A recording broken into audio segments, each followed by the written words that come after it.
evening, sir. Good evening, sir.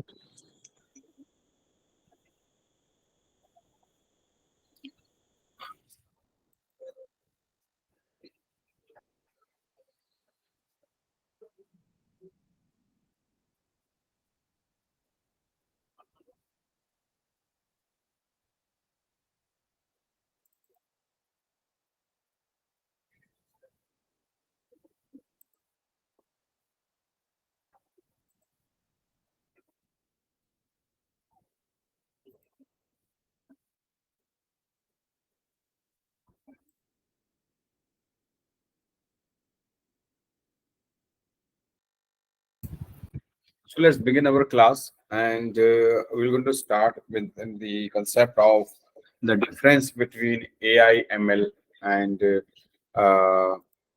That is our first topic. Log in with Google.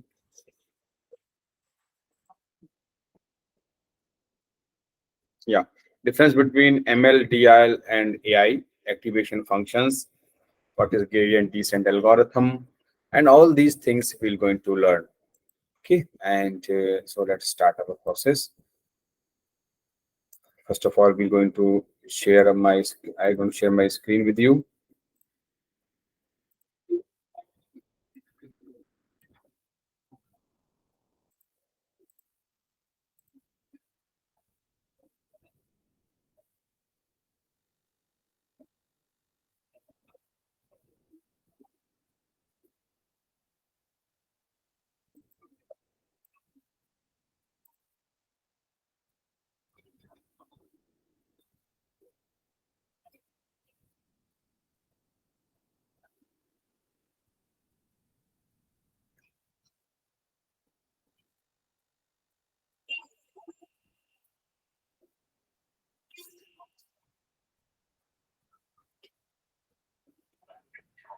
I think that everyone has joined.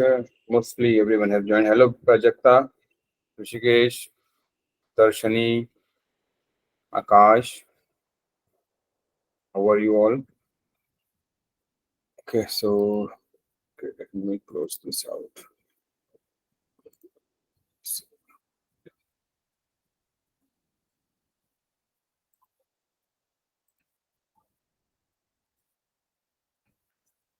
To open your file because I have to prepare notes also for you, as you always used to give my notes to students. Mm, This your is CV regular. It's AI regular. No, not this one. This one.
Notes.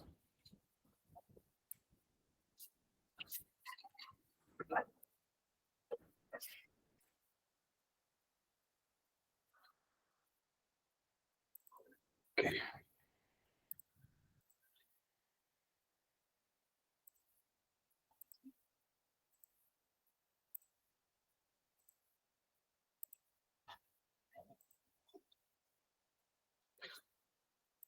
So we are discussing these points: difference between ML, DL, and AI activation functions, gradient descents, and their related assignments. This is the concept of today's lecture. आज हम लोग शुरुआत करने वाले हैं बिल्कुल starting से कि एआई क्या होता है, एआई के अंदर एमएल कहाँ पे एग्जिस्ट करता है, एआई के अंदर डीएल कहाँ एग्जिस्ट करता है, और क्या इनके बीच के डिफरेंसेस होते हैं, और कैसे इनके एल्गोरिथम्स वर्क करती हैं, और किनके क्या क्या इनके डायमेंशन है। तो मोर और लेस ये आज थ्योरेटिकल लेक्चर ही है, और थोड़ा बहुत मैं प्रैक्टिकल दिखाने की कोशिश करूंगा इसमें से, अगर कुछ निकालने की कोशिश करूंगा इसमें से। तो आइए शुरुआत करते हैं।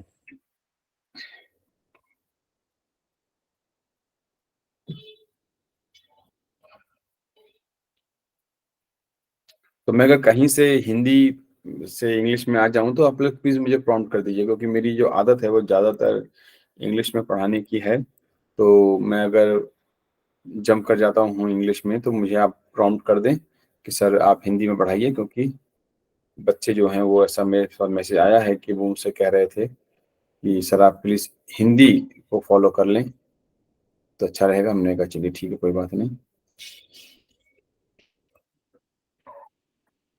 लेकिन जिन लोगों की इंग्लिश थोड़ी सी कमजोर है, मेरा उनको गाइडेंस है कि आप प्लीज अपनी हिंदी इंग्लिश अच्छी कर लें, बिकॉज इंटरव्यूज में आपको जो है वो इंग्लिश में ही प्रेजेंटेशंस देने पड़ेंगे, क्योंकि जब आप बड़ी कंपनीज में जाएंगे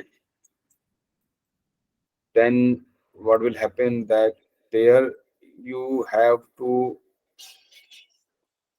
talk to your clients in English ML, and there I will not be there to help you out, and they will, there you have to speak in English.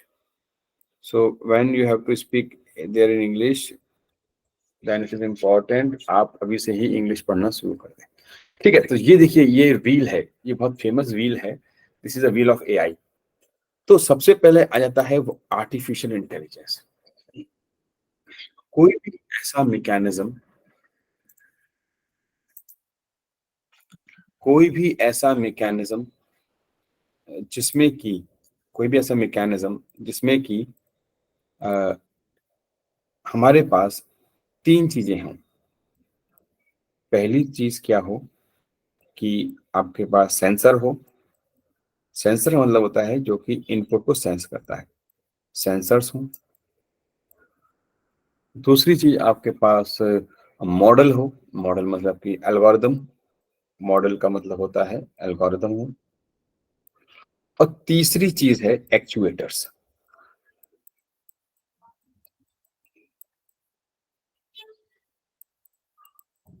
Sensors हो, models हो और actuators. तो अब क्या होता है कि sensors आपके किसी भी इनपुट को सेंस करते हैं। मॉडल्स उस इनपुट्स के कॉरस्पॉन्डिंग जो एल्गोरिथम्स होते हैं उनको प्रोसेस करते हैं। और एक्चुएटर्स जो होते हैं वो आपके आउटपुट्स स्क्रीन पर देते हैं। तो ये सारे काम जो है वो आपके कंप्यूटर सिस्टम्स करते हैं। सेंसर, मॉडल्स एंड एक्चुएटर्स का काम जो होता है वो ये लोग करते हैं। इन्हीं से मिलकर के बनता है एआई। यही आपका एआई होता है, जिसे हम कहते हैं व्हाट इज एन एआई। बहुत पहले एक मैं आपको बताता हूँ, एक बहुत अच्छा एक इंसिडेंस नेट पे होगा अभी। डीप ब्लू एक कंप्यूटर था। Sorry, it is Deep Blue. Deep Blue का एक गेम हुआ था चेस का, डीप ब्लू का। This game was between the chess giant Garry Kasparov versus Deep blue.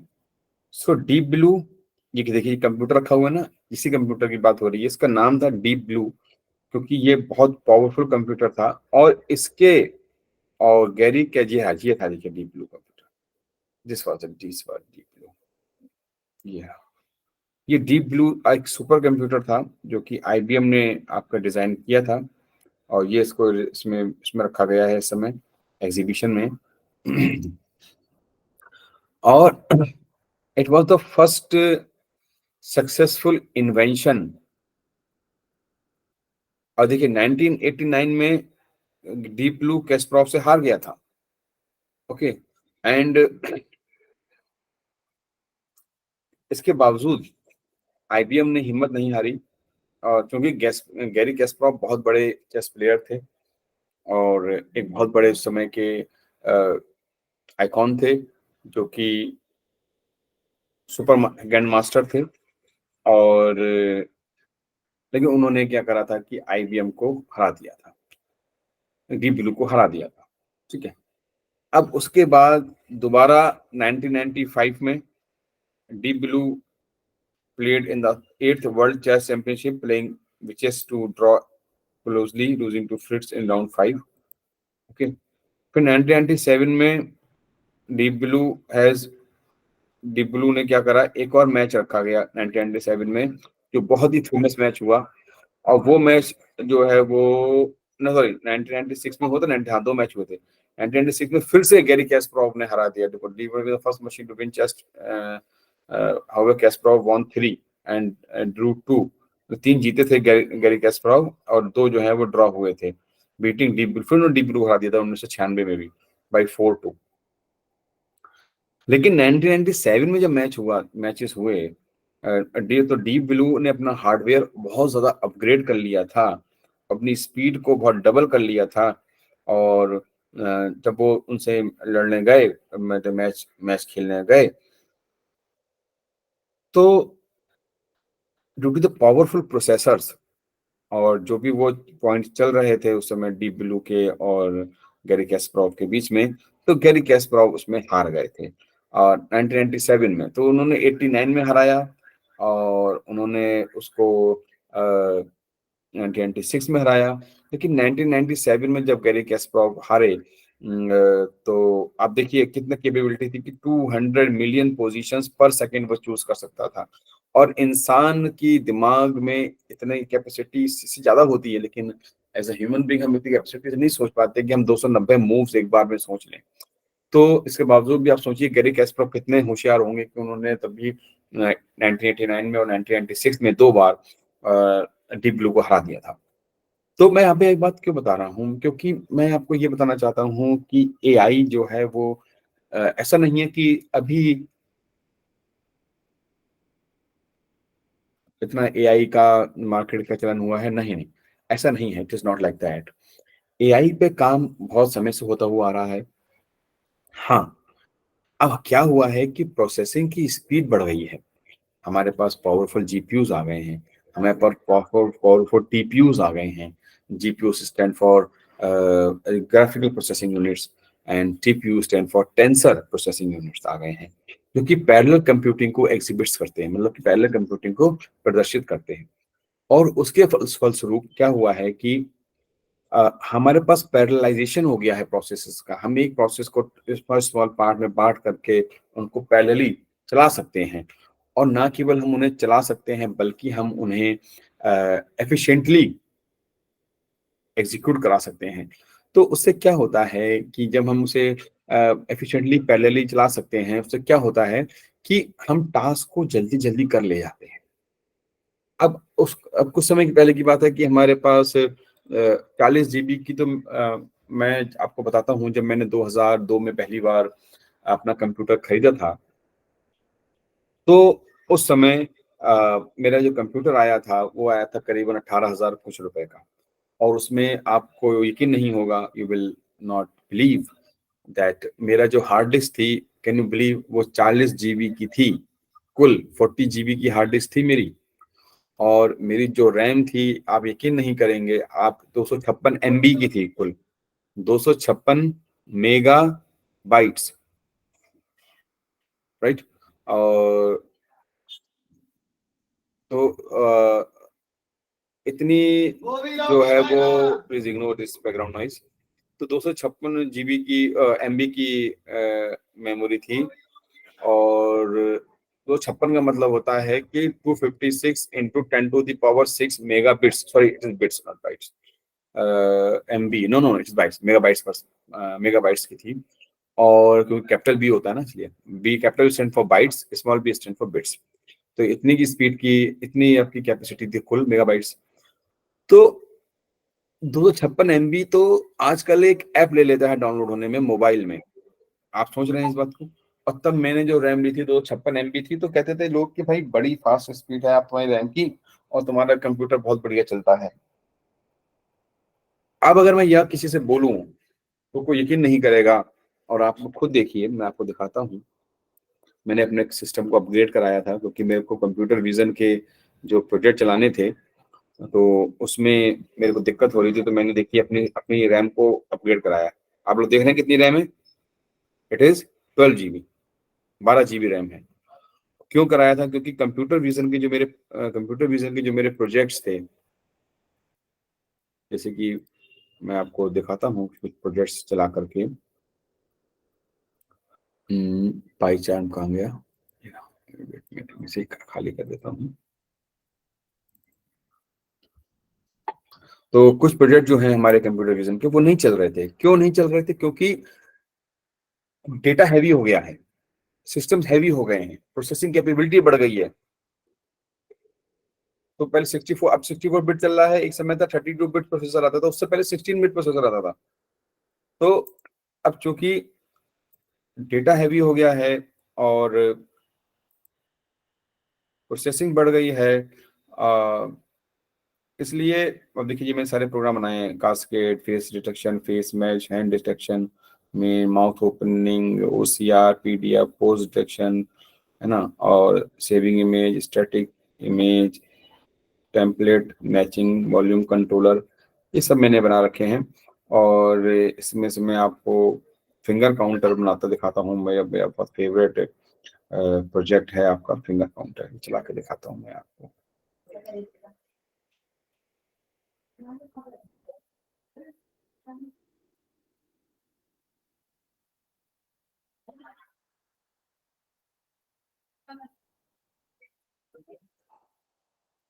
देखिए, अब देखिए मैं यहाँ पे आपको फिंगर्स दिखाऊंगा और ये बता देगा कि कितनी फिंगर्स हैं। अब 12 GB पे भी ये हैंग हो रहा है, आप देख रहे हैं। 2, 1, 3 fingers, 4 fingers, 5 fingers, right, in this way. I have not opted for zero. And also look at here in the output, it is also showing there when my hand is open and when my hand is closed. Open, close, right? So ये सब projects हैं जो हम लोग अपने समय आने पे डेफिनेटली पढ़ेंगे। तो अब इन सब प्रोजेक्ट्स को चलाने के लिए मेरे को इतनी भारी भरकम रैम चाहिए होती है। और ये इतनी भारी भरकम रैम होने के बावजूद भी स्टूडेंट्स, आप यकीन नहीं करेंगे कि प्रोजेक्ट्स जो हैं वो नहीं चलते हैं। अब देखा आपने कैसे हैंग होकर चल रहा था। तो एप्लीकेशंस वहां पहुंच गए हैं। तो ये सब एआई की वजह से ही हो रहा है, क्योंकि एआई में जो एप्लीकेशन बहुत हैफ्टी होते हैं, तो अब उनको ओवरकम करने के लिए, उसकी प्रॉब्लम्स को सॉल्व करने के लिए हमें जो है वो अ, हमें जो है वो मल्टी प्रोसेसर चाहिए होते हैं। इसलिए अब हुआ क्या है इस समय, क्योंकि हार्डवेयर टेक्नोलॉजी बहुत ज्यादा तेजी से बढ़ गई है, जिसकी वजह से हम लोग जो है वो इसमें तेजी से ग्रो कर रहे हैं। ठीक है। तो अब नेक्स्ट जो आपका टॉपिक है वो है आपका difference between ML, DL and AI। तो ML, DL और AI में क्या डिफरेंसेस होते हैं? DIFFERENC difference, DETWEN difference between AI, ML and DL. So, just wait a minute.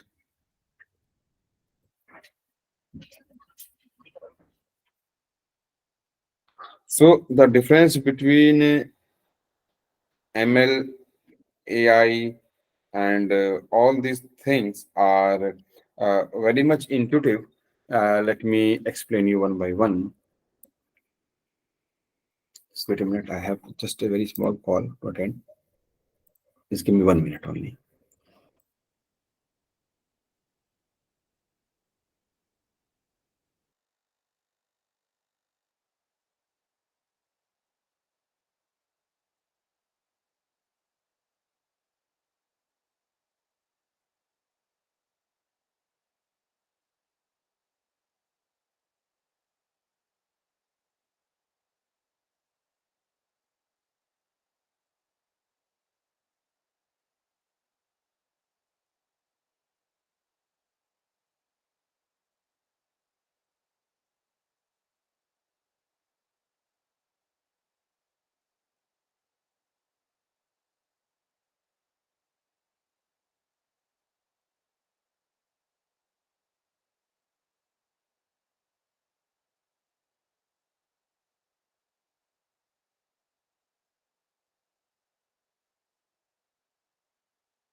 So I want to, sorry for disturbance. So I want to know that what is the difference between AI, ML, and DL? Oh, whatever you know, would you like to share with me? Whatever is your view, whatever you think that is the difference between AI, ML, and DL. आप लोगों के हिसाब से क्या difference हो सकता है? क्या समझ में आता है आप लोगों को? बताइए बताइए, कुछ तो समझ में आता होगा। अभी तक मैंने इतना बताया आप लोगों को, क्या लगता है आप लोगों को क्या डिफरेंस होता होगा?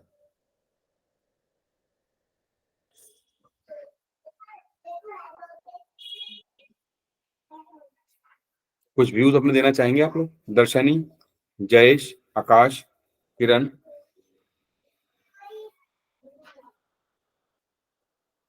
क्या लगता है आप लोगों को क्या होता होगा? मयूर, सरस्वती, मैंने इतना बताया, कुछ आइडिया आपका? चलिए चलिए मैं लिख पाता हूँ। AI, मेरी आवाज तो प्रॉपर आ रही है ना आप लोगों के पास? इज दैट आवाज noise my voice is clear ना? सो AI simulates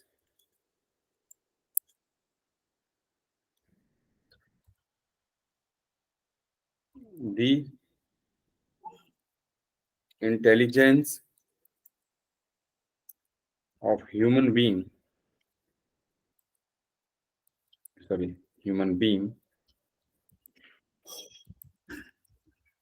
in machines.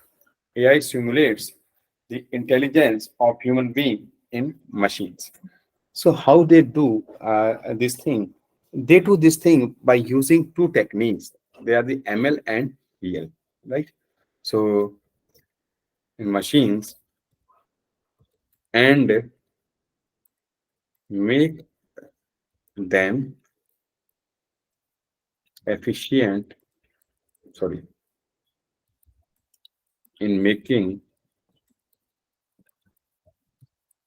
decisions means we can make decisions by simulating the uh, these things and try to work out in a particular way so that the decisions they will going to take are really matters a lot. Like मैंने भी आपको दिखाया computer vision का एक programme जो कि count कर सकता है कि कितनी आप उंगली दिखा रहे हैं इस समय, 5 दिखा रहे हैं, 4 दिखा रहे हैं, 3 दिखा रहे हैं, 2 दिखा रहे हैं, 1 दिखा रहे हैं। और मैंने एक और प्रोजेक्ट बनाया था जिसमें कि मैं अपनी उंगली से वॉल्यूम को कंट्रोल कर सकता हूँ अपने लैपटॉप की। एक और वो बंद दिखाऊंगा मैं आपको। तो ये सब प्रोजेक्ट्स हैं जो हम बनाते हैं। हम सिमुलेट करते हैं कि हम कैसे अपने डिवाइसेस में, कैसे अपने मशीन्स में हम AI को इनकॉर्पोरेट करें, कैसे हम उसमें अपने मशीन्स को और अच्छा एफिशिएंट बनाएं और अच्छे पावरफुल बनाएं ताकि हम अच्छे एप्लीकेशंस जो हैं वो AI के इम्प्लीमेंट कर सकें और हम अच्छे सिमुलेटर्स बना सकें जो कि मिमिक कर सकें एग्जैक्टली हमारे जो ब्रेन है उसकी वर्किंग को वैसा कुछ बना सके। रेपेलिका तो नहीं बना पाएंगे एग्जैक्टली, बट समहाउ हम कितना मैनेज कर सकते हैं। All that we try to do. Okay, ये तो हो गया AI की पहली लाइन। और अब आइए इसी के कॉरस्पॉन्डिंग हम ML में देखते हैं हम क्या लिख सकते हैं। That ML is a subset of AI that uses algorithms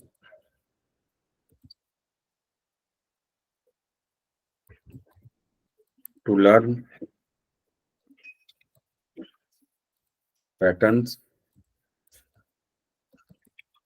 from data, right? So ML is a subset of AI, right? And it uses algorithms to learn patterns from data. क्या समझ में आया इससे? मतलब क्या लगा आपको, क्या होता है? अच्छा, पैटर्न क्या होता है?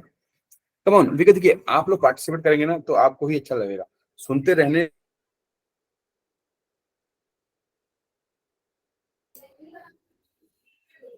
तो मैं ये कहना चाह रहा हूँ कि आप लोग पार्टिसिपेट करिए तो आप लोगों को भी अच्छा लगेगा कि जैसे मैंने पूछा कि पैटर्न क्या होता है, व्हाट इज अ पैटर्न। कभी आपने रियल लाइफ में पैटर्न्स देखे हैं? What you think, what are the patterns? अगर आप बोलेंगे तो अच्छा लगेगा that sir I have seen patterns there. और पैटर्न अगर मैं बोलूँ, एक शब्द बोले, एक लाइन बोलूँ कि पैटर्न रिकॉग्निशन, तो क्या समझते हैं इस लाइन से? पैटर्न रिकॉग्निशन, मयूर, सरस्वती, कोई भी, मैं फोर्स नहीं करूंगा, आप लोग कुछ कहना चाहें तो। दर्शनी, प्राजक्ता, प्राजक्ता आप आज नहीं बोल रहे, क्या बात?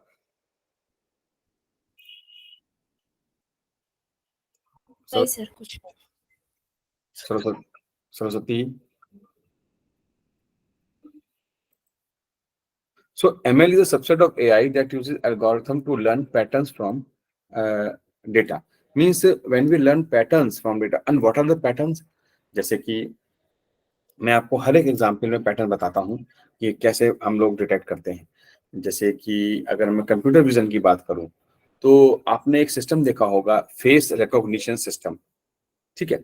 तो हम क्या करते हैं, हमारी जो इमेज होती है, हमारा जो चेहरा होता है, that basically consist of lot of pixels.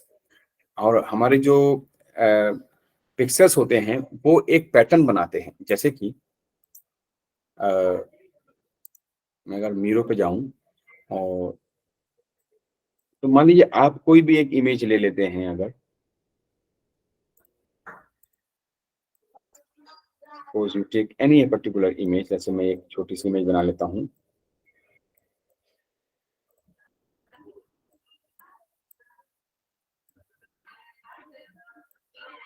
Right, like this is the image. तो अब एग्जैक्टली क्या होता है कि ये तो हमें हमें दिखाई पड़ती है इमेज, लेकिन हर एक इमेज बहुत ही छोटे छोटे पिक्सेल्स में डिवाइडेड होती है। हम लोग जब कंप्यूटर विजन पढ़ेंगे तो इसको हम बहुत डीप में पढ़ेंगे। ये छोटे छोटे पिक्सेल्स होते हैं ऐसे करके, राइट। अब हर एक पिक्सल जो है उसकी कोई वैल्यू होती है, और वो वैल्यू क्या होती है, वो एक न्यूमेरिकल वैल्यू होती है, कुछ भी हो सकती है। बेसिकली वो वैल्यू जो होती है वो 0 से 255 के बीच में होती है, हर एक पिक्सल की वैल्यू। और वो उसकी कलर इंटेंसिटी बताता है, ठीक है। 0 मतलब फुल ब्लैक, और 255 मीन्स व्हाइट। अगर मैं इस बात कर रहा हूँ इसमें ग्रे ग्रे स्केल इमेजेस की, यानी कि जो ब्लैक एंड व्हाइट इमेजेस होती हैं, तो मान लो इसकी वैल्यू 12 है, इसकी वैल्यू 18 हो सकती है, इसकी वैल्यू 20 हो सकती है, राइट, इसकी वैल्यू 30 हो सकती है, इसकी वैल्यू 150 सपोज हो सकती है, कुछ भी हो सकती है। तो क्या होता है कि ये पूरी इमेज इस छोटे छोटे छोटे छोटे पिक्सल्स में टूट जाती है। तो क्या होता है, हर एक इंसान का जो चेहरा होता है ना, हर एक इंसान का जो चेहरा होता है, उसकी जो उसका उसका कॉम्प्लेक्शन कैसा है, उसकी आईज के हिसाब से उसके पिक्सेल्स क्या आ रहे हैं, और उसके नोज के हिसाब से उसके पिक्सेल्स क्या आ रहे हैं, उसके जो चीक के कॉम्प्लेक्शंस हैं वो क्या हैं, वो सब कन्वर्ट हो जाते हैं पिक्सल वैल्यूज में, राइट। और वो पिक्सल वैल्यूज आपके लगभग एक जैसे ही रहते हैं। तो क्या होता है कि एक पैटर्न मैचिंग करी जाती है। जब आप दोबारा अपना फेस आप सेंसर पे डालते हैं और आपकी फोटो खिंचती है, तो वो फोटो जो आपकी नई खींची है वो मैच करी जाती है उस फोटो से जो कि आपके रिकॉर्ड में है, ठीक है। अब जब वो, जैसे मान लो नई फोटो में हमारी पर्पल कलर में के एरे में है, तो वो एरे इस एरे पे सुपर इम्पोज करी जाती है। और वो पैटर्न जब मैच कर जाते हैं लगभग 80%, या अब वो डिपेंड करता है कि हम कितना थ्रेशोल्ड रख रहे हैं, 80% रख रहे हैं कि हम 90% थ्रेशोल्ड रख रहे हैं, हम जो भी थ्रेशोल्ड रखते हैं उतना जब मैच कर जाता है, तो हम कहते हैं कि हमारी जो इमेज है वो मैच कर गई। आपने कभी सोचा है कि ये कैसे काम करते हैं फेस रिकॉग्निशन सिस्टम्स?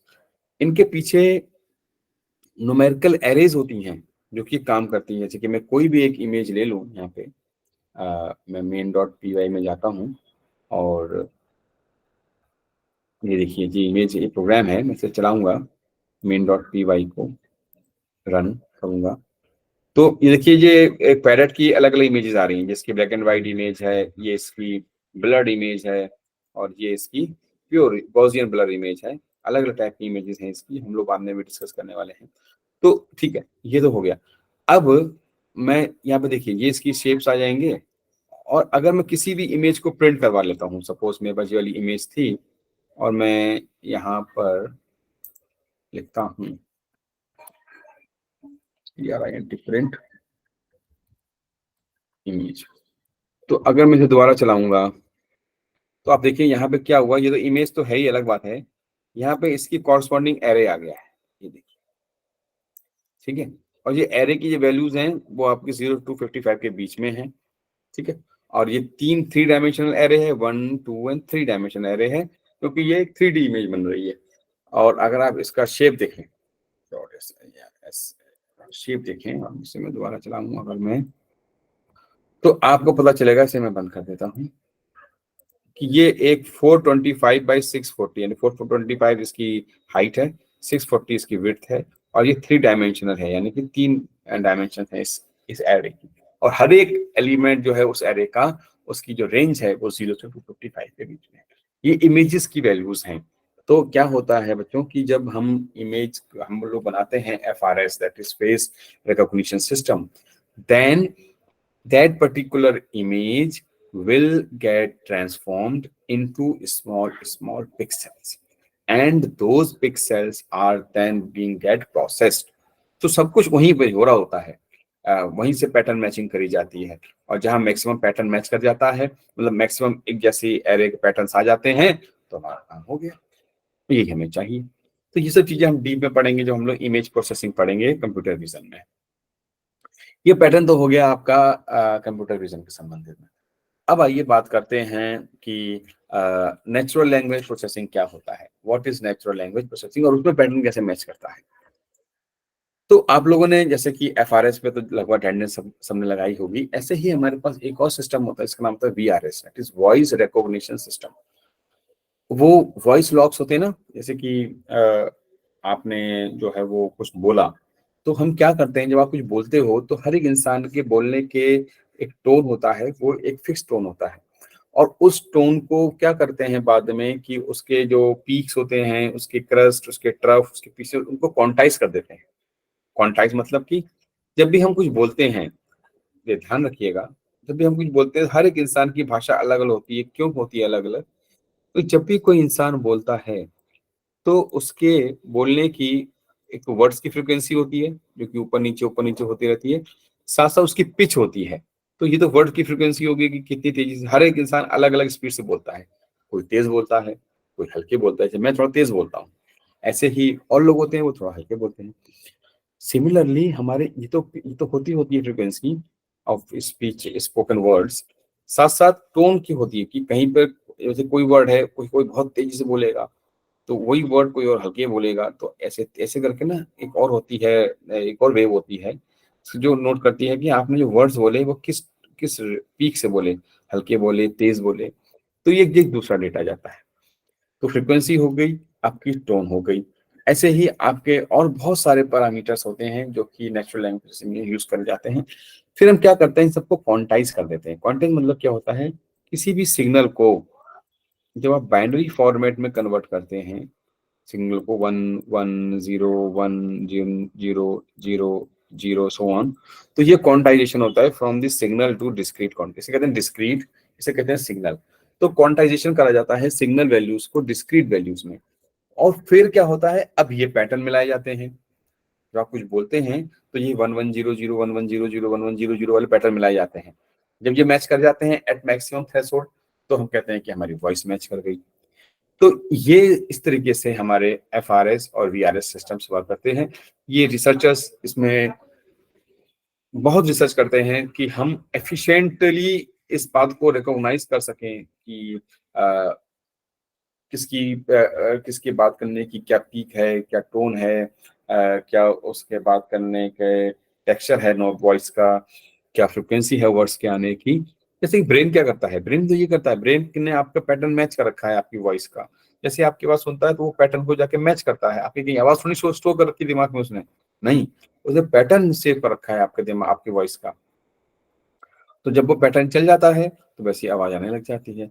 जैसे कि गाने स्टोर होते हैं ना आपके, आपकी आवाज जैसे कि हमने कोई सिंगर गाने स्टोर करते हैं तो उसको गाने स्टोर होते हैं, नहीं नहीं, वो तो मैग्नेटिक फील्ड। भाई हर एक जो अंदर स्टोरेज डिवाइसेस हैं वो सब मैग्नेटिक होते हैं।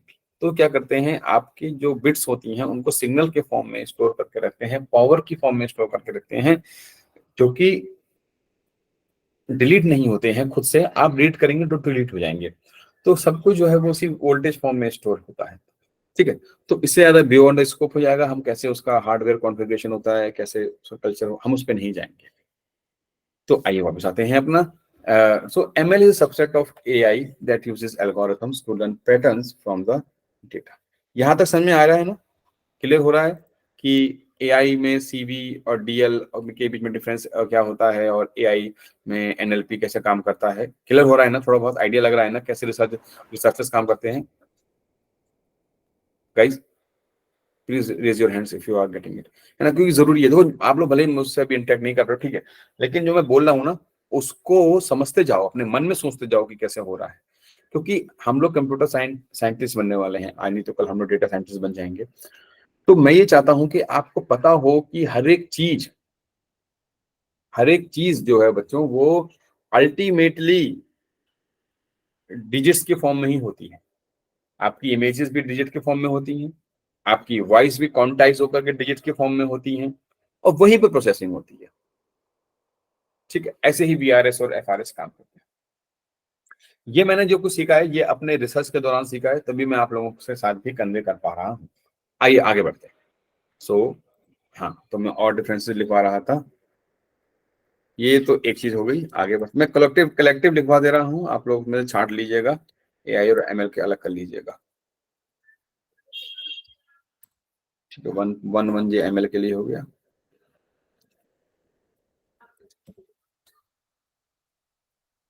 सेकेंड, अभी हम AI और ML की बात कर ले रहे हैं. Second is AI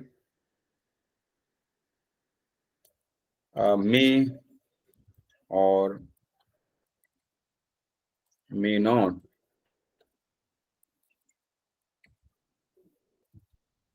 require large data for building an application. Number 2,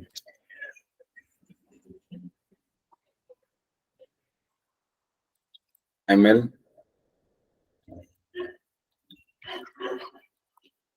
heavily relies on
ML relies heavily on lot of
sir आप कुछ बोल रहे क्या? अब मेरी आवाज आ रही है? हाँ अभी मैं जल्दी टाइप कर रहा था। एआई की जो एप्लीकेशन होते हैं ना, जरूरी नहीं कि हमेशा बहुत सारे डेटा पे हों, कभी कभी स्मॉल डेटा पे भी होते हैं। ठीक है, तो अभी हम जो है वो क्या कहते हैं कि स्मॉल स्मॉल डेटा पे भी जो हमारे एप्लीकेशंस होते हैं वो भी वर्क करते हैं। जैसे कि हम कोई भी छोटा सा एप्लीकेशन ले लेते हैं, जैसे कि हमने अभी मैंने आपको दिखाया वही एक ले लो, या जरूरी नहीं है कि हम हमारे पास जैसे ड्रोन होता है, ड्रोन उड़ता है हवा में और वो रियल टाइम पे काम करता है, तो वो कुछ ऐसा बहुत बड़ा डेटा लेके नहीं चलता है।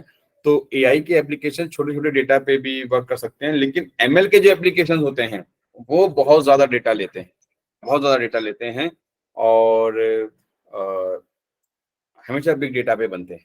और इसमें जो है वो ह्यूमन प्रोग्रामिंग इंटरवेंशन, मतलब कि ह्यूमन का इन्वॉल्वमेंट ज्यादा होता है जो एआई के एप्लीकेशंस होते हैं, जैसे कि ड्रोन वगैरह चलाना या ऑटोमेटिक वॉशिंग मशीन्स वगैरह होते हैं ना, और ऑटोमेटिक रोबोट्स वगैरह, तो रोबोट्स को भी चलाने के लिए जरूरत पड़ती है। लेकिन मशीन लर्निंग के जो है वो लेस मैनुअल इंटरवेंशन होता है और उसमें जो है वो ऑटोमेटिक चलते हैं। जैसे क्रेडिट कार्ड फ्रॉड डिटेक्शन की आपने ऐप बना दी तो चलती रहेगी अपने आप ही।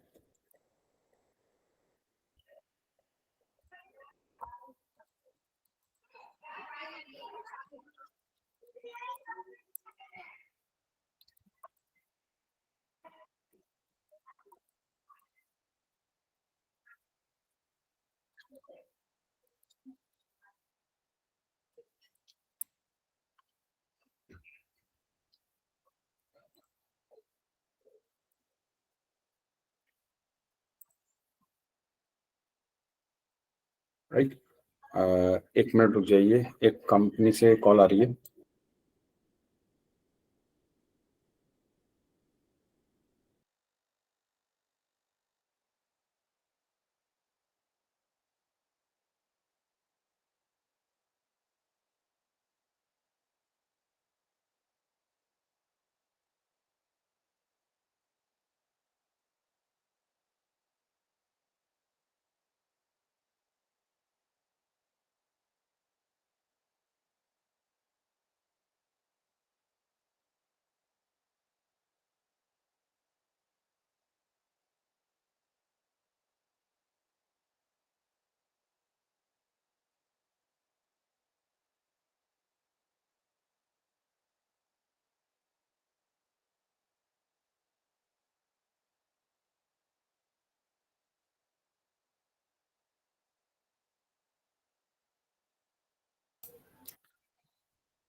Okay, so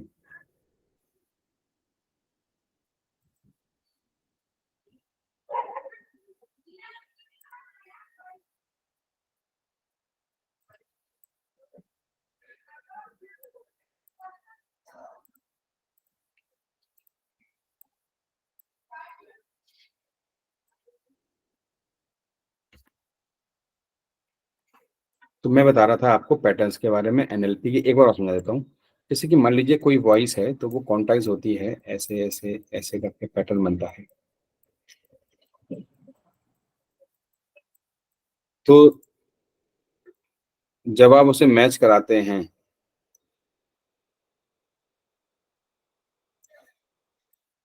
तो ऐसे करके मैच होता रहता है। तो जहां पे मैक्सिमम मैचिंग हो जाती है तो हम कहते हैं कि ये वॉइस मैच कर गई। खैर वो रिसर्च की बात है तो मैं उस पर नहीं जाऊंगा अभी आपको। अभी आप केवल इतना समझ लो कि चाहे वो पैटर्न्स हो इमेजेस के, चाहे वो पैटर्न हो आपके एनएलपी के, चीज क्या है that you have to work on bit level, you have to work on character level.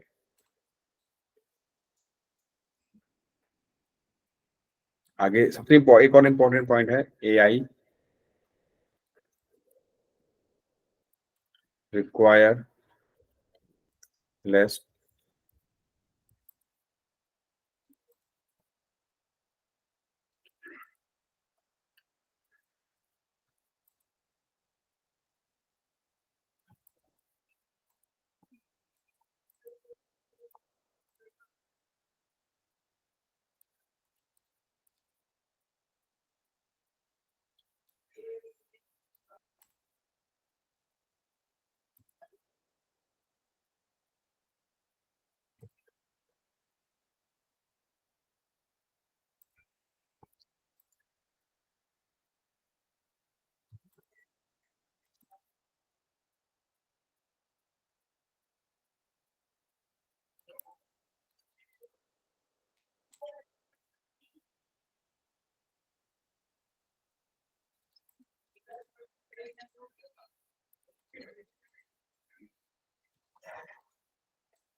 So AI may require less training time and resources for rule based system। अब ये rule based systems क्या होते हैं?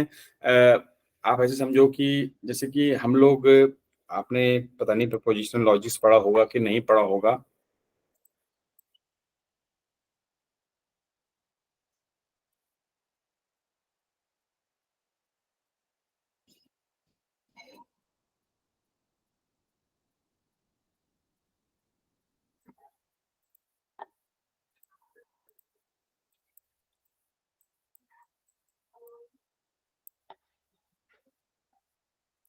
P arrow Q।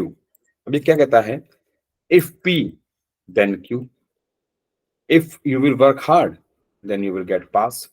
तो इस तरीके के preposition logic बनते हैं। इफ ऐसा एक और ऐसे में ये होता है, if P not Q that means, अब ये नेगेशन हो गया। If P not Q that means if you will play then you will not pass। And इसमें बताते कैसे हैं, पढ़ते कैसे हैं आप? जैसे P है, मान लो वर्क हार्ड,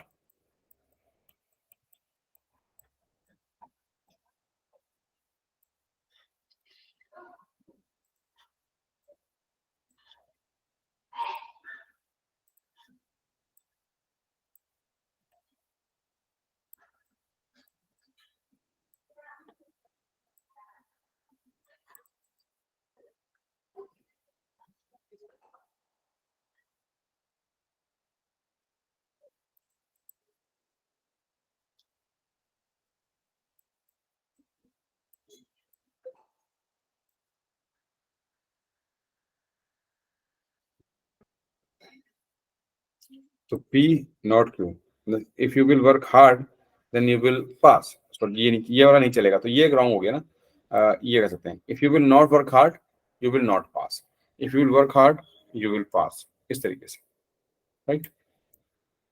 तो ये जो होते हैं ना, ये होते हैं रूल बेस्ड सिस्टम्स। ये हमने रूल बना दिया that if you will do this, then you will get this. If you will not do this, you will not get this.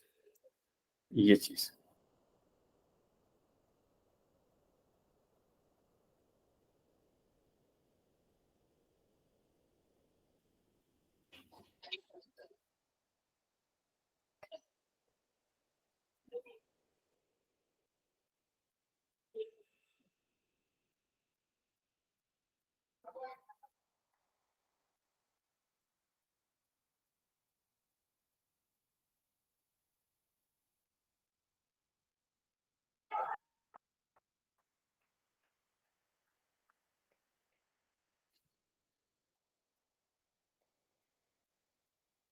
And P2. Okay so अभी अब ऐसा एक तो इस तरीके के जो हमारे जो इम्प्लीमेंटेशन होते हैं वो कहलाते हैं रूल बेस्ड सिस्टम. हम यहाँ पे लिख सकते हैं AI work on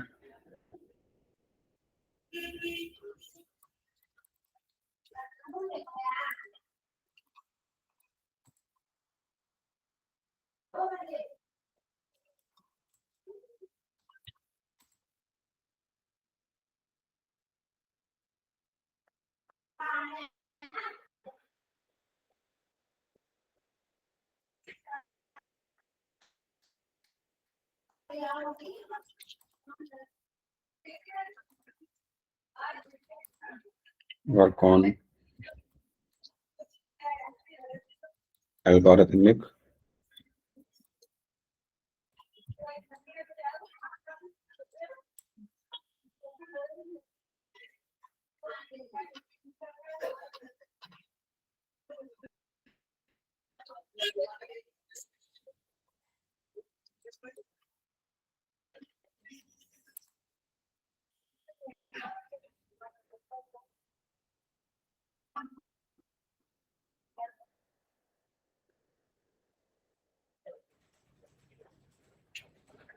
sixth is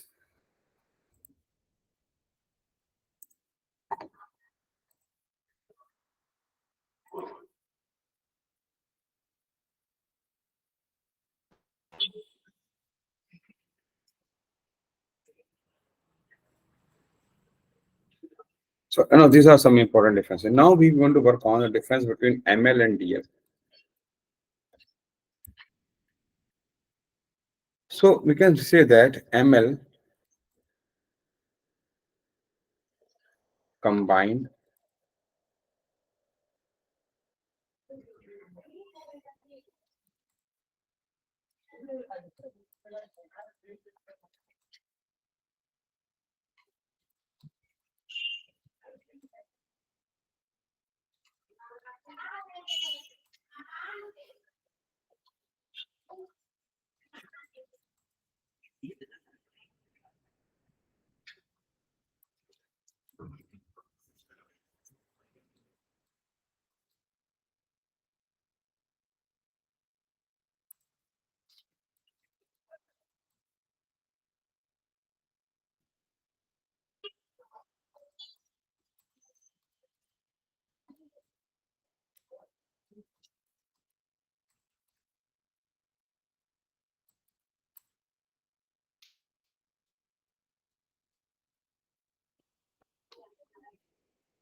and so we can say here what is the meaning of this point is that we all have all gone through the classification, regression, and clustering, and you know that the classification belong to supervised learning, regression belong to supervised learning, and clustering belong to unsupervised learning.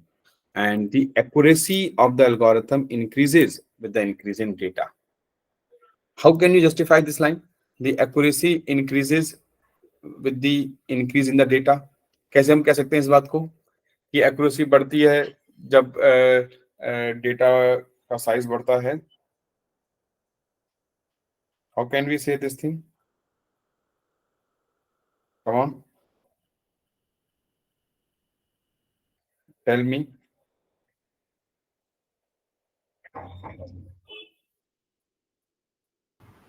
Sir, it will depend upon Huh? the larger number of explained data. हाँ. Larger the data, the better our model can be fitted. Okay.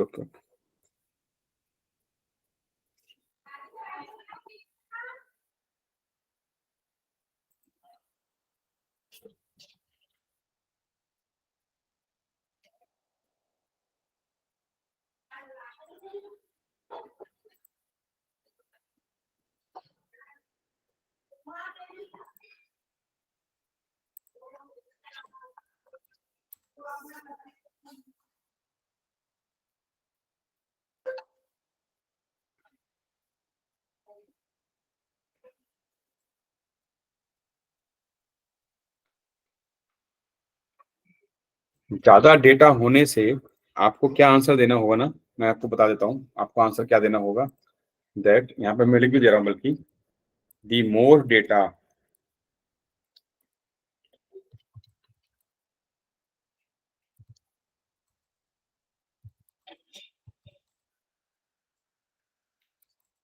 solves the problem of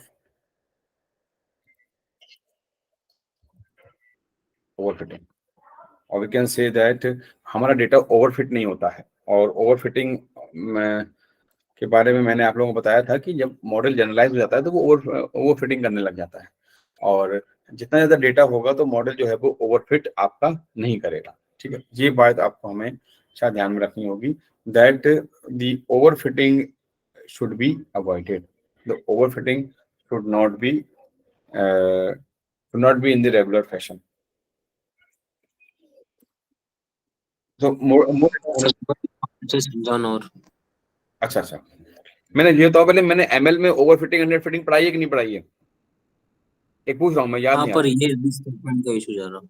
अच्छा, ठीक है. देखो मैं क्या कहना चाह रहा हूँ, जैसे कि डेटा कम होता है तो हम क्या करते हैं कि मॉडल को बहुत ऐसे समझो, एक बच्चा है छोटा सा, ठीक है, आपके पास कुल 10 इमेजें हैं जो कि आप जिनकी हेल्प से आप उसको समझा रहे हो कि ये एप्पल है और ये आपका गुआवा है और ये आपका ऑरेंज है. 3 फ्रूट लेके चल रहे हैं हम लोग. मान लो आपके पास कुछ 3 इमेजेस हैं, 9 इमेजेस हैं, आप उन्हीं में ही समझाए पड़े हो उसे. तो क्या होगा कि जब आप उन्हीं इमेजेस को दिखाओगे तो वो फौरन पहचान लेगा. आप कहोगे भाई बड़ा होशियार बच्चा है. लेकिन जब वो टेस्ट देने जाएगा और उसको अलग अलग इमेजेस दिखाई जाएंगी, थोड़ा सा शेडेड इमेज दिखाई जाएंगी, थोड़ा सा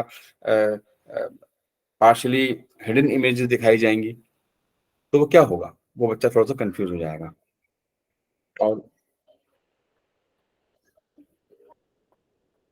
और जो है वो ओवरफिट हो जाएगी मॉडल. एक मिनट रुकिए जरा, एक मैसेज कर पाएगी.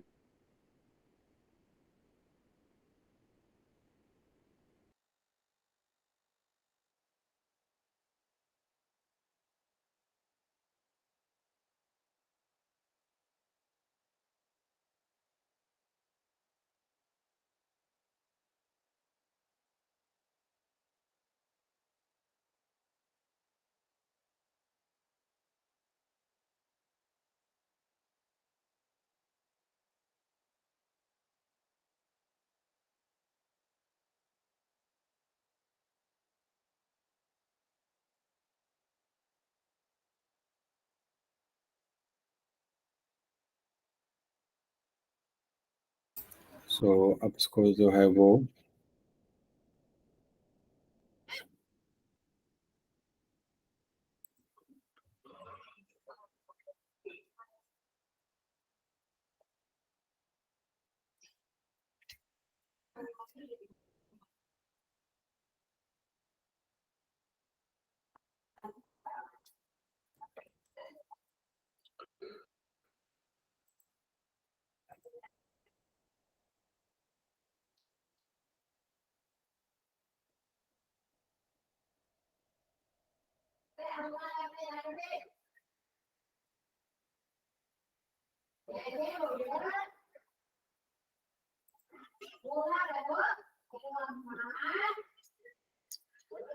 हाँ, तो ओवरफिटिंग की बात कर रहे थे हम मंदार। तो ओवरफिटिंग क्या होता है कि ऐसी चीज होती है जिसमें कि हमारे पास इमेजेस ज्यादा नहीं होती हैं, और हमको तो लगता है कि हमारा बच्चा सीख गया है, हम वो अच्छा परफॉर्म करेगा जा करके, और वो अच्छा परफॉर्म नहीं कर पाता है।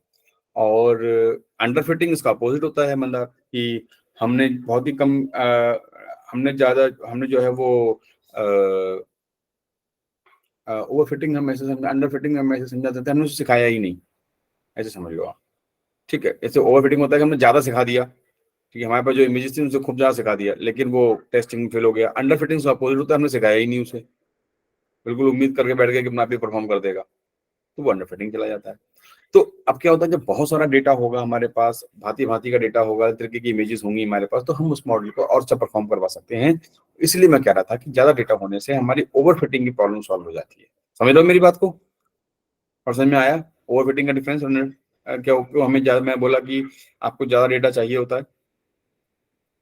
Mandar, are you getting my voice? तो और वो मतलब ज्यादा डाटा मतलब ओवर फिटिंग करना ना। हाँ हाँ हाँ,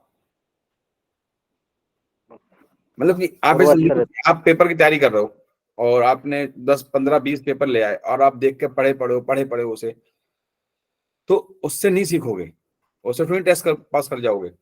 जब तक आप जा करके जो है वो रियल लाइफ सिचुएशंस फेस नहीं करोगे, है ना। आप कितने भी टेस्ट पेपर सॉल्व करते रहो देख देख के, तो क्या आप कोई भी कंपटीशन क्रैक कर लोगे? नहीं कर पाओगे ना, जब तक आप अनदेखे क्वेश्चन सॉल्व कर नहीं करोगे। तभी हम कहते हैं कि भाई अगर हम लोग अनदेखे क्वेश्चन सॉल्व करेंगे, और अनदेखे क्वेश्चन सॉल्व करने के बाद क्लियर होता है।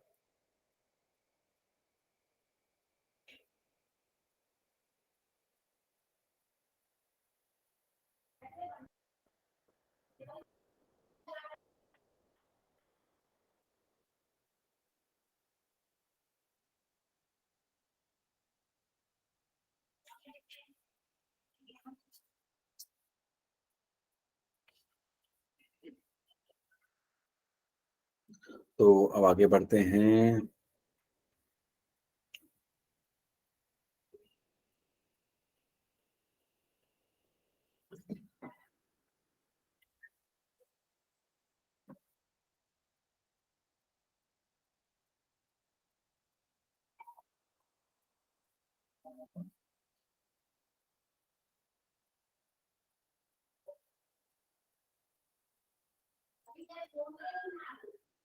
फिर आ जाता है आपका, अच्छा हाँ, अभी तो हम लोग अभी डिफरेंसेस और हैं, अभी नहीं डिफरेंसेस खत्म हुए हैं।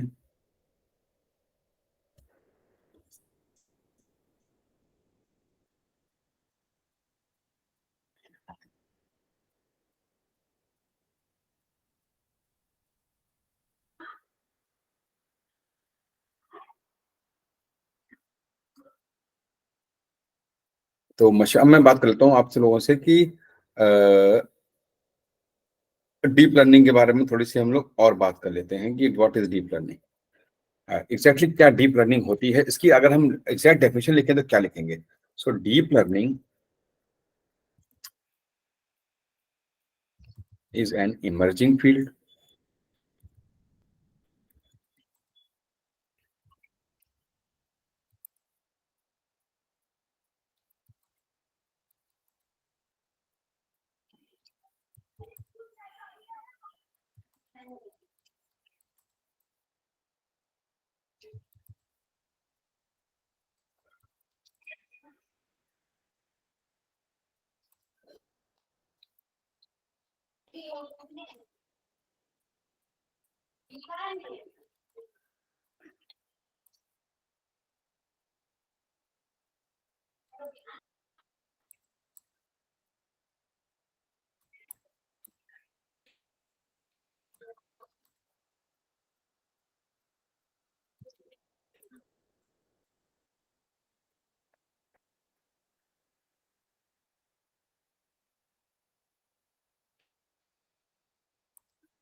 हमने क्या लिखा है? Deep learning is an emerging field that is being in study use since Inception in the field.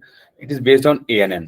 Okay, इसे अब देखिए ANN आना शुरू हो गया है और हम लोग ANN को लेके आगे बढ़ने वाले हैं, which is nothing but a mimic of working of the human brain. Just like ML model, deep learning required large amount of data to learn and make an informed decision, and this therefore also considered a subset of ML.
देखिए, DL के कुछ बहुत अच्छे advantage होते हैं ML के ऊपर, तभी डीएल का यूज करा गया है।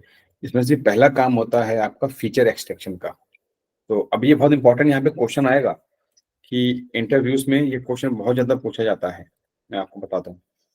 और फीचर एक्सट्रैक्शन, क्यों फीचर एक्सट्रैक्शन जो है वो डीएल में अच्छा होता है एमएल के मुकाबले, इसलिए इसका क्वेश्चन है। देखिए, मशीन लर्निंग में जो हम फीचर एक्सट्रैक्शन करते हैं वो हम यूज करते हैं लॉजिस्टिक रिग्रेशन, एसवीएम, और जो कि आपके फ्लैट एल्गोरिथम्स होती हैं। और फ्लैट एल्गोरिथम का मतलब होता है कि जिसमें कि प्री प्रोसेसिंग फेज होता है, ठीक है। तो हम कह सकते हैं कि एमएल uses naive Bayes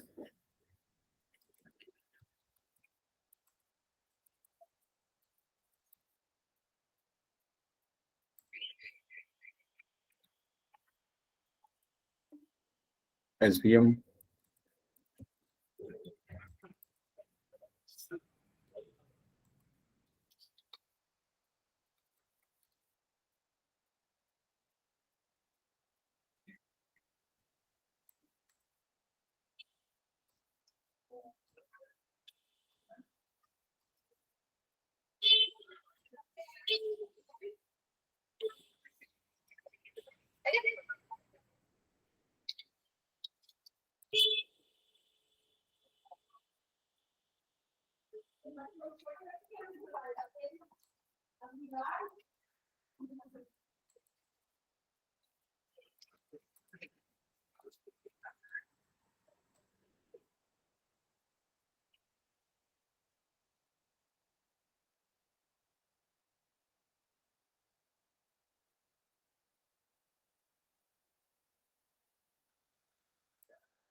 अब सवाल ये होता है कि डीप लर्निंग कैसे करते हैं, उनके पास तो ऐसे कुछ वो फंक्शंस होते नहीं है।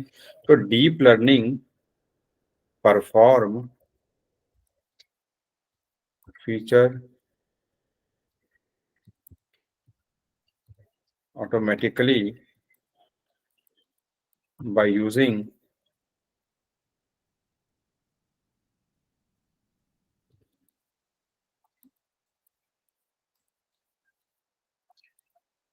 deep neural networks।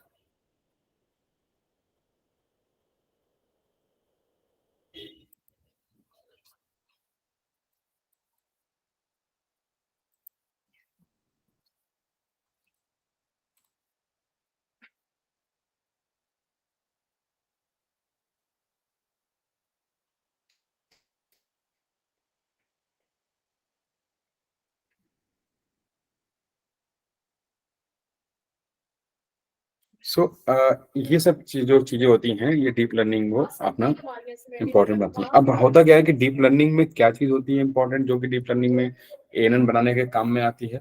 तो इसमें सबसे बड़ी चीज होती है वो होती है perceptron. What is a perceptron? So perceptron it is a single neuron model. The single neuron model which can have the high computational inputs and they process the outputs. High computational inputs and process the outputs. So अब क्या होता है neuron, मैं थोड़ा सा आगे बताऊंगा neuron, क्योंकि बाकी हम लोग जो है वो बाद में देखेंगे कैसे न्यूरॉन्स काम करते हैं।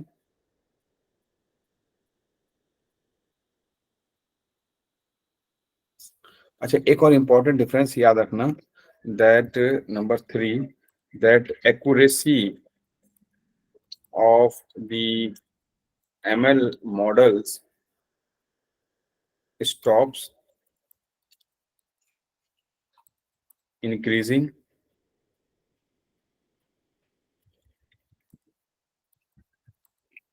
with lot of data after a point, but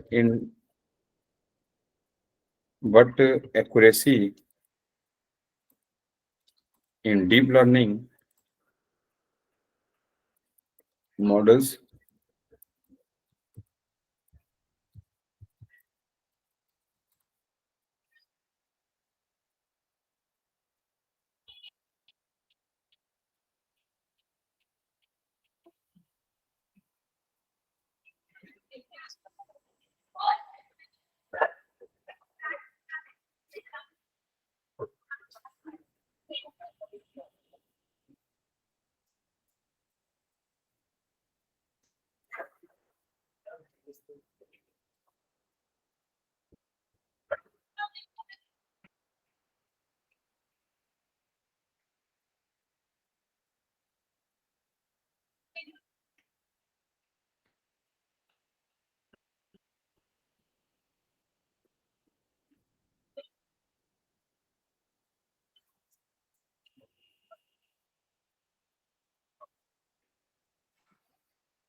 अब सवाल ये उठता है कि पहले मैं बना के दिखाता हूँ न्यूरॉन कैसा होता है, फिर मैं आपको बताऊंगा कि थ्रेशोल्ड फंक्शंस क्या होते हैं। इंटरनेट कनेक्टिविटी प्रॉपर आ रही है, आवाज मेरी प्रॉपर आ रही है, क्योंकि बीच में आज इंटरनेट पता नहीं क्यों दिक्कत दे रहा है थोड़ा सा। प्लीज रिप्लाई करिए, आवाज सही आ रही है आप लोगों को प्रॉपर मेरी?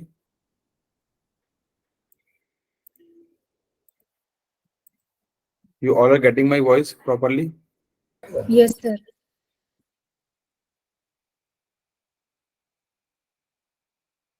जी जी, ठीक है, थैंक यू। तो ये होता है आपका न्यूरॉन। अब ध्यान से देखना, क्योंकि न्यूरल नेटवर्क जो होता है ना बहुत बड़े बड़े होते हैं, बहुत ज्यादा, बहुत बड़े बड़े, मतलब ऐसे समझ लो, आपको मैं इधर बना के दिखाऊं अगर, तो न्यूरल नेटवर्क कुछ ऐसे बनते हैं।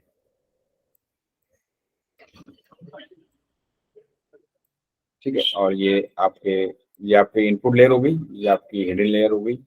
पहली लेयर इनपुट लेयर कहलाती है, ये आपकी हिडन लेयर हो गई। ऐसी बहुत सारी हिडन लेयर्स बनती हैं।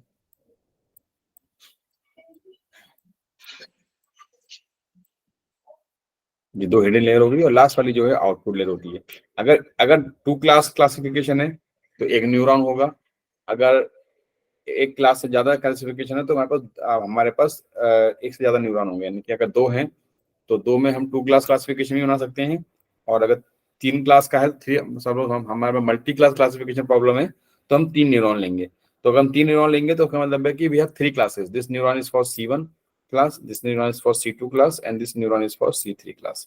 ठीक है, तो ये आउटपुट लेयर हो गई, जो हो गई आपकी आउटपुट लेयर। ये हो गई आपकी हिडन लेयर नंबर 2, ये हो गई आपकी हिडन लेयर नंबर 1, और ये हो गई आपकी इनपुट लेयर। तो हम ऐसे कनेक्ट करते हैं।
राइट, ऐसा बनता है न्यूरॉन। तो हर एक न्यूरॉन की प्रॉपर्टी क्या होती है, हम लोग ये समझ रहे हैं इसमें। What is a single neuron? मैं यहाँ पे जरा सा एक ब्रेक ले रहा हूँ 5 मिनट का। मैं आता हूँ ब्रेक के बाद, फिर हम शुरू करते हैं।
Okay, so let's start.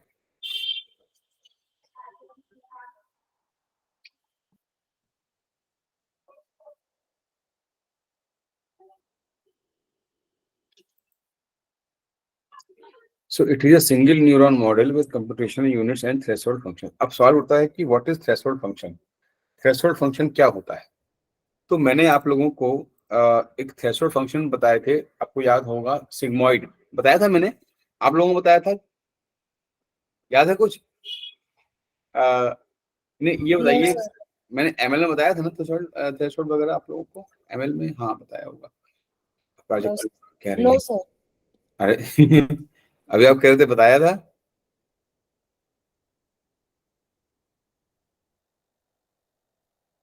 मैं शायद अब प्राजक्ता याद कर बताओ बेटा, ये बताया था नहीं बताया था? नहीं सर, नहीं बताया थ्रेशोल्ड फंक्शंस। कोई बात नहीं। सिग्मॉइड बताया था? सिग्मॉइड क्या होता है? कोई बात नहीं, हम दोबारा स्टार्ट कर देंगे, कोई प्रॉब्लम नहीं, नो इश्यू। देखिए क्या होता है कि हमारा जो न्यूरॉन होता है, जो हमारा न्यूरॉन होता है वो क्या करता है कि इनपुट लेता है। मैं बताता हूँ, थोड़ा सा दिमाग को खोल के समझिएगा, बहुत ध्यान से समझिएगा। ये जो जो न्यूरॉन होता है इसमें दो पार्ट होते हैं। एक पार्ट होता है ये समेशन वाला, एक होता है ये एक्टिवेशन फंक्शन वाला, ठीक है।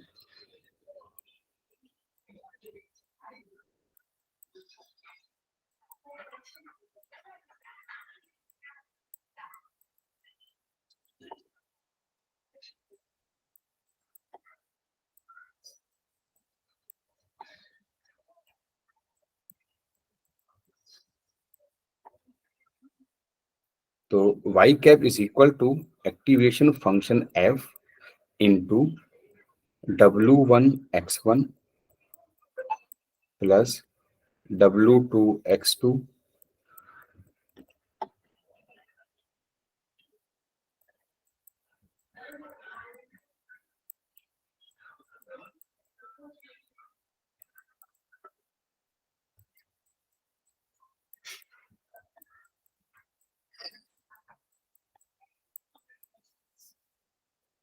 Plus minus.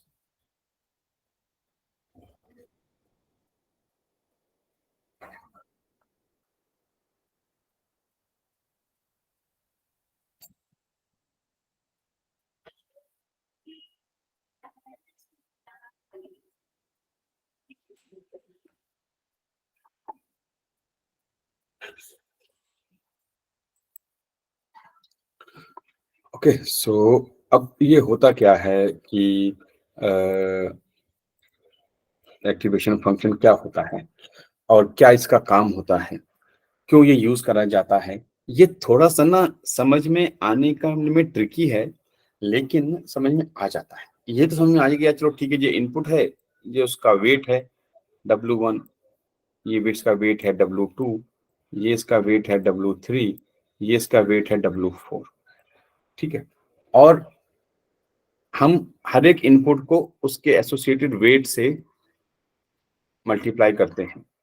ऐसा क्यों करते हैं? क्योंकि हम हर एक इनपुट का वेट अलग अलग होता है। जैसे कि हम लोग जब मशीन लर्निंग में काम कर रहे थे, एल्गोरिथम में कोई भी हमने फीचर लिया था, हाउस प्राइस प्रेडिक्शन के लिए लिया था, जैसे कि हमने क्या क्या लिया था, हमने आपका इनकम टैक्स का आप कितना पे कर रहे हैं ये लिया था, आपकी सैलरी ली थी, आपकी एज ली थी, आपका मैरिटल स्टेटस लिया था, है ना, आपका ईयर्स ऑफ एम्प्लॉयमेंट लिया था।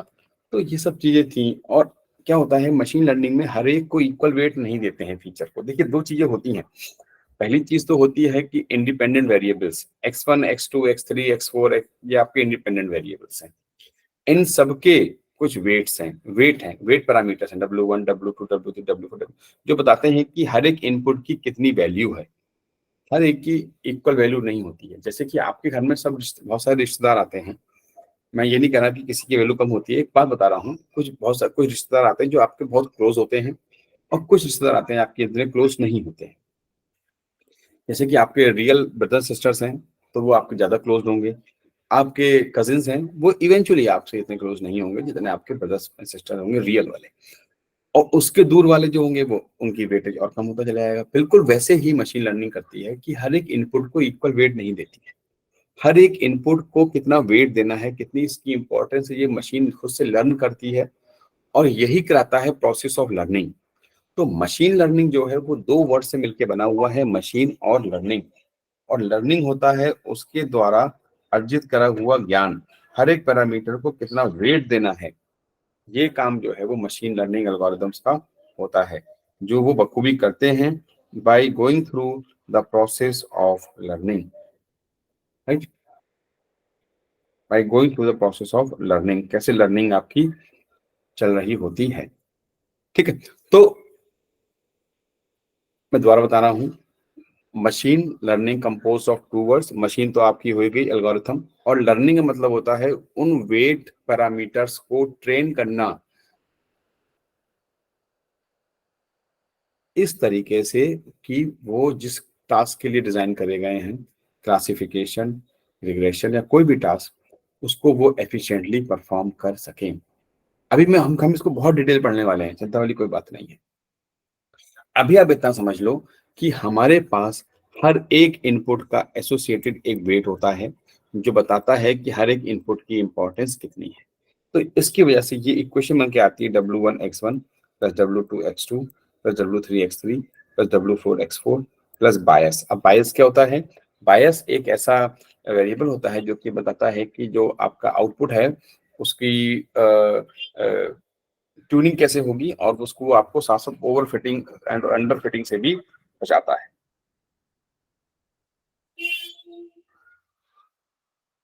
सो एक्टिवेशन फंक्शन अभी किस तरीके के होते हैं, क्या कर होते हैं, कैसे काम करते हैं? सो एक्टिवेशन फंक्शन जो है वो ये डिसाइड करते हैं कि आपका जो इनपुट है, आपका जो इनपुट है वो जब प्रोसेस होगा समेटर से, और समेटर के बाद W1 W2 वैल्यूज होंगी, जब ये प्रोसेस होंगी उसका जो एक्टिवेशन फंक्शन जाएंगे तो फाइनल आउटपुट क्या आएगा। जैसे कि मैं आपको बहुत ही एक अच्छे एग्जांपल समझाता हूँ। सपोज करिए कि आपके पास कोई इनपुट है x, ध्यान से देखिएगा, इसके पास आपके पास वैल्यूज हैं 1, -1, 1.5, 1.25, राइट।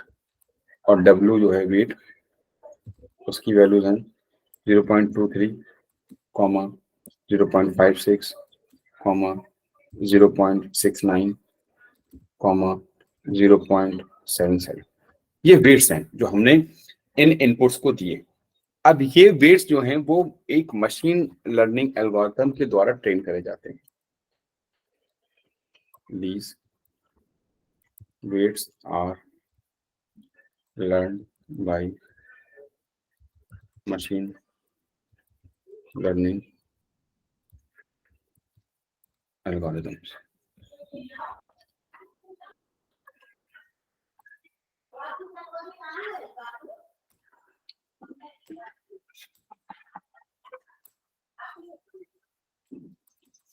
So why, अब क्या होता है कि अब ये वेट्स लर्न करेंगे हम, इसको लर्न करने के लिए ही हमारे पास जो एल्गोरिथम होती है उसका नाम होता है ग्रेडियंट डिसेंट एल्गोरिथम। तो देखो दो चीजें साथ साथ चल रही हैं, अगर आप अपने कोर्स में जाकर देखो तो हम दो चीज साथ साथ पढ़ेंगे, एक्टिवेशन फंक्शन पढ़ेंगे और ग्रेडियंट डिसेंट पढ़ेंगे, दोनों हम साथ साथ लेके चलेंगे, ठीक है।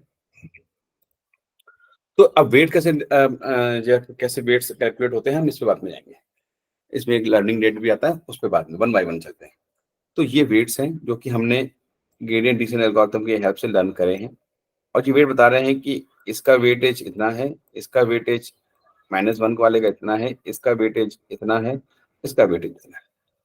अब जब ये समेटर के पार्ट से निकलेगा तो हमको पता है कि न्यूरॉन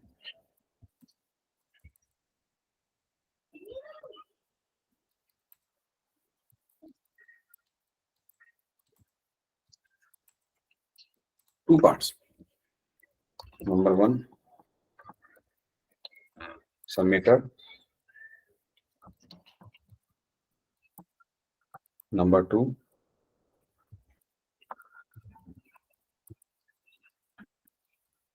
activation function.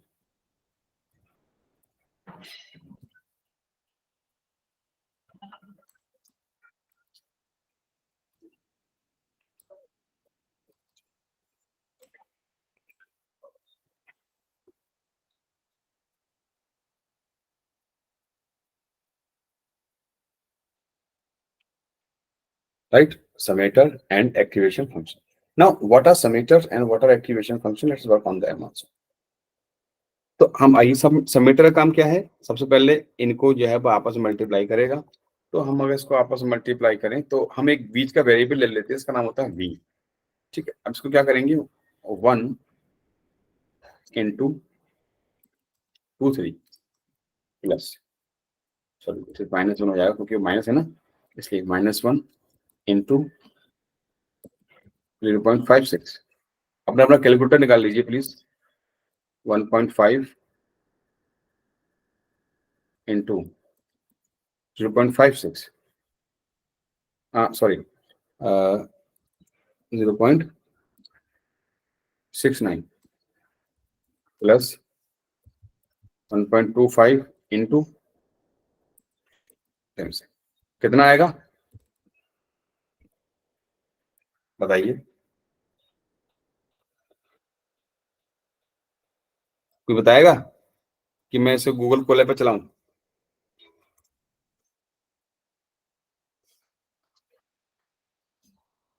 मैं इसे कोले पे चलाता हूं।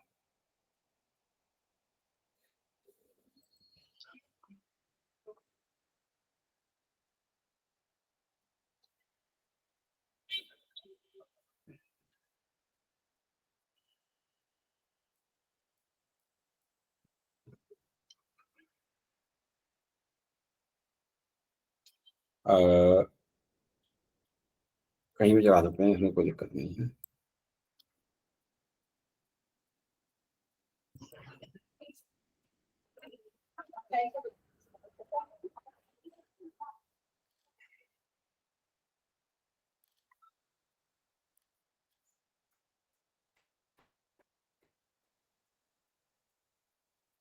Acting will take some time in connecting.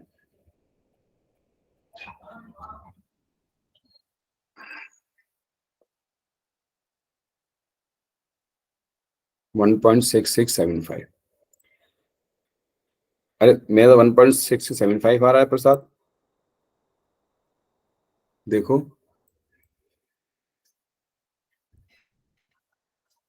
One 1.6675 आ रहा है।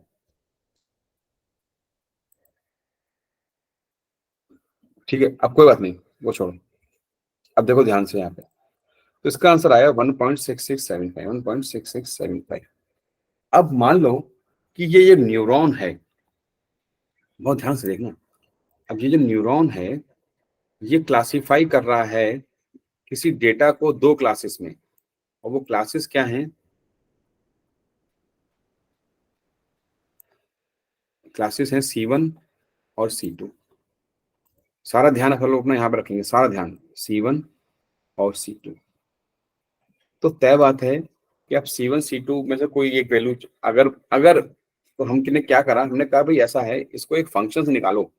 इस फंक्शन का नाम है सिग्मॉइड फंक्शन, और सिग्मॉइड फंक्शन क्या करता है कि एक थ्रेशोल्ड बना के रखता है, उसका नाम होता है 0.5। तो अगर v की वैल्यू, और ध्यान से देखना, अगर v की वैल्यू ग्रेटर देन 0.5 आएगी तो ये इसको इनकोड कर देगा 1, और अगर v की वैल्यू लेस देन और इक्वल टू 0.5 आएगी तो ये इनपुट हो जाएगा 0। तो अगर ये इनपुट जो आपने यहाँ पे भेजा है x1 x2 x3 x4, जिसकी मैंने वैल्यू यहाँ पे लिखवाई है, जो कि है आपकी 1 -1 1.5, जैसे इसकी 1 है, इसकी -1 है, इसकी 1.5 है, और इसकी जो है वो 1.25 है। राइट, तो अब ये वैल्यूज जो है मैंने इसे मल्टीप्लाई करी हैं, ये वैल्यू यहाँ पे आई हैं। तो अब अगर एक्टिवेशन फंक्शन से पास करने के बाद ये कंडीशन हमने दे रखी हैं, अगर 1 आता है तो हम कह देंगे कि सपोज ये, इसके लिए मैंने कहा कि अगर 1 आएगा then input belong to class C1 और 0 आएगा तो input belong to class C2। तो ये मेरी थ्रेशोल्ड की वैल्यूज हैं जो मैंने यहाँ पे बना रखी है। इसको समझने के लिए मैं क्या करूंगा, मेरे एक्टिवेशन फंक्शन जो मैंने बना रखा है यहाँ पे मैंने नहीं बनाया है, तो मैं यहाँ पे एक एक्टिवेशन फंक्शन बना दूंगा, छोटा सा बनाऊंगा, उसका नाम रखूंगा मैं सिग्मॉइड अंडरस्कोर फंक्शन और मैं इसमें वैल्यू पास करा दूंगा x की। इसमें चेक करा लूंगा कि if x is greater than 0.5 अभी RETURN return 1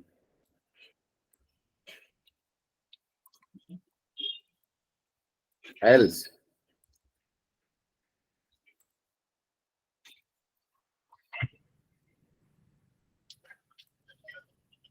return 0। ठीक है, और अब ये जो वैल्यू थी, देखो ये वैल्यू मैंने पास करी थी, इस वैल्यू को मैं एक वेरिएबल है उसका नाम रखूंगा मैं v, इसे पास कराऊंगा SIGMOID सिग्मॉइड और इसको मैं v कर दूंगा।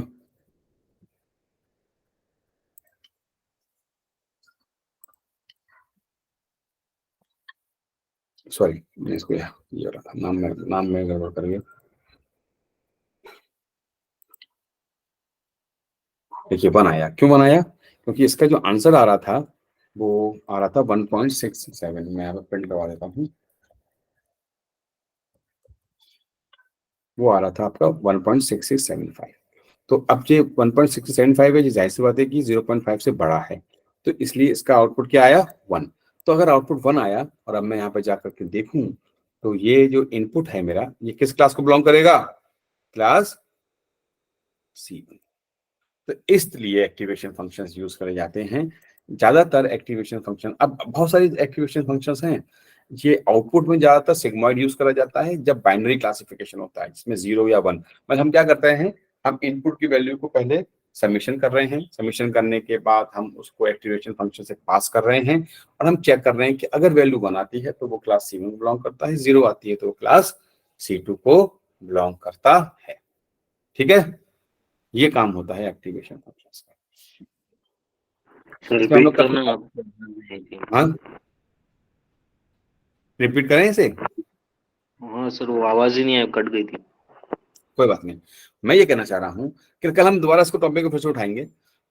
जैसे कि इनपुट को जब हम पास करते हैं सबमिटर से, सबमिटर उसमें मल्टीप्लाई करके पूरा सबमिशन करता है और इसमें एक वैल्यू देता है। उस वैल्यू को जब हम एक्टिवेशन फंक्शन से पास करते हैं, जो मैंने एक्टिवेशन फंक्शन आपको बना के दिया है, तो अगर वैल्यू, जो भी वैल्यू आई है v की, वो ग्रेटर देन 0.5 है तो वो उसको इनकोड कर देता है किसमें? 1 में। और लेस देन 0.5 आई है, इक्वल टू लेस देन और इक्वल टू 0.5 आई है तो उसे इनकोड कर देता है किसमें? 0 में। तो हमें एक आइडिया मिल जाता है कि जो इनपुट आ रहा है वैल्यू, वो प्रोसेस होकर के या तो 1 दे रहा है या 0 दे रहा है। अगर 1 दे रहा है तो वो क्लास C1 को बिलोंग करता है और 0 दे रहा है तो वो क्लास C2 को बिलोंग करता है। इतना सही काम होता है एक्टिवेशन फंक्शन का। तो एक्टिवेशन फंक्शन क्या कर रहा है? वो कंट्रोल कर रहा है कि न्यूरॉन क्या फायर करेगा। कर रहा है नहीं कर रहा है कंट्रोल? वो कंट्रोल कर रहा है कि न्यूरॉन क्या फायर करेगा। ये काम होता है एक्टिवेशन फंक्शन। इसको कल हम और पढ़ेंगे, कल और देखेंगे, कल मैं और एग्जांपल्स कराऊंगा तो उससे न्यूरल नेटवर्क आपको और क्लियर हो जाएगा। तो आज मैं यहीं पे स्टॉप कर रहा हूँ, अटेंडेंस ले लेते हैं।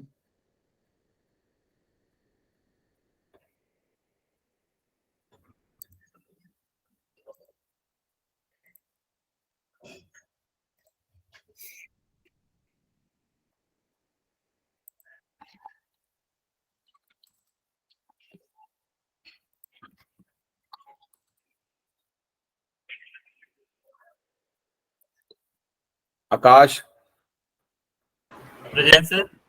मंदार, प्रसाद, प्रेजेंट सर। रवीना, किरण। रवीना आई हैं आज? Present sir. नहीं, किरण की तो लगा दी मैंने, मैं रवीना की बात कर रहा हूँ। Saraswati, present sir. Jayesh, Prajakta, present sir. Mayur, Present, sir. Rishikesh, Yash, Darshani, present sir. Vinay,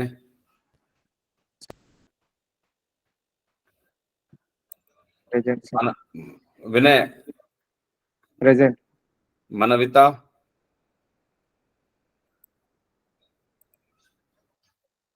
okay, so how many of you are working with your laptops today?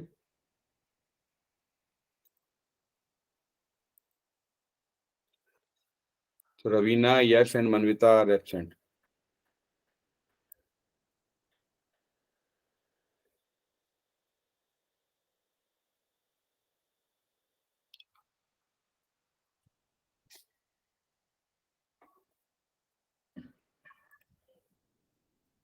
All are working, I think so. But let me check that. Yes, all are working. Akash is not working. Akash, क्या हुआ? Yes, sir. Laptop तो कर तो रहे हो, इसमें आया नहीं यार। सभी कर रहे हैं इसका मतलब, बढ़िया, गुड। सर को सैटरडे को कोई मॉक होने वाला है क्या? हाँ हाँ हाँ हाँ हाँ मैम का कॉल आया था। हाँ हाँ हाँ, चलिए, हाँ होने वाला है, चलिए ठीक है, सभी लोग कर रहे हैं, गुड। कौन सा मॉक होने वाला है?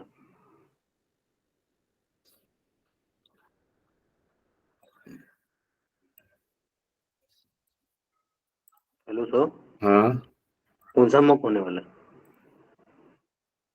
अभी कंप्लीट डिटेल्स मेरे पास है नहीं, मैं बताता हूँ आपको। इंटरनल मॉक होने वाला है, वही होगा, आपके क्वेश्चन आंसर सेशन होंगे, एक इंटरव्यू की प्रिपरेशन टाइप का ही होगा। ठीक है, मैं अभी आपको अपडेट कर दूंगा कल, ठीक है, डोंट वरी। Sir project